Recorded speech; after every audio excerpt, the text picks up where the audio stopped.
তো বন্ধুরা, ছুটির দিনে কোথায় যাবেন ভাবছেন? তো চলে আসুন আমাদের উত্তরবঙ্গের পর্যটন কেন্দ্র কাজলডোবার তিস্তা ব্যারেজ। এখানে আসলে দেখতে পাবেন কত সুন্দর মনোরম একটা পরিবেশ। তো আমরা ছুটির দিন আজকে চলে এসেছি এই তিস্তা ব্যারেজে একটু ঘুরতে। তো দেখতে পাচ্ছ আজকে ছুটির দিন কত লোক, কত জায়গার থেকে কত লোক এসেছে। তো এখানে তিস্তা নদীর বাঁধ আছে, এই ব্যারেজের উপরে আমরা একটু এসেছি। তো দেখতে পাচ্ছি যে নদীটা দেখাচ্ছি, কত বড় তিস্তা নদী এখানে। তো দেখো, তো আমরা এখানে একটু দাঁড়িয়েছিলাম, তোমাদেরকে দেখাই এই সাইড থেকে ক্যামেরা করে। দেখো কত বড় তিস্তা নদী এখানে।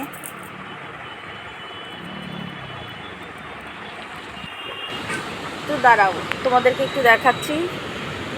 এই দেখো জল, যখন ক্যামেরা করছি তখন হাত থেকে মনে হচ্ছে ক্যামেরাটা পড়ে যাবে, ফোনটা পড়ে যাবে, এত ভয় লাগছিল। এখানে তিস্তা সেই ভয়ঙ্কর রূপে নিজেকে ধারণ করেছে। আর এখানে তিস্তাকে বাঁধ দিয়ে রাখা হয়েছে, অল্প অল্প করে। প্রত্যেকটা বাঁধের থেকে জল ছাড়া হয় না, অল্প অল্প করে একটা দুটা গেটের থেকে জল ছাড়া হয়। তো জলগুলো তো তোমাদের সাথে দেখাচ্ছি। এই দেখো,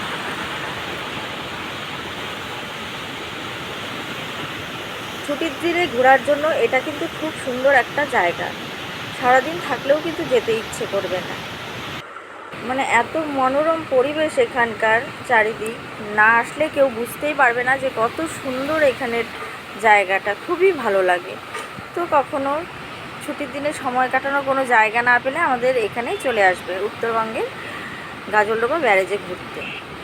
তো চলো, তোমাদেরকে নিয়ে যাচ্ছি এখন এখানকার মার্কেটে। তো দেখেছো কত লোক এখানে। আগে অত দোকানপাট ছিল না, এখন অনেক দোকানপাট হয়েছে। তো দেখাচ্ছি তোমাদেরকে, দেখো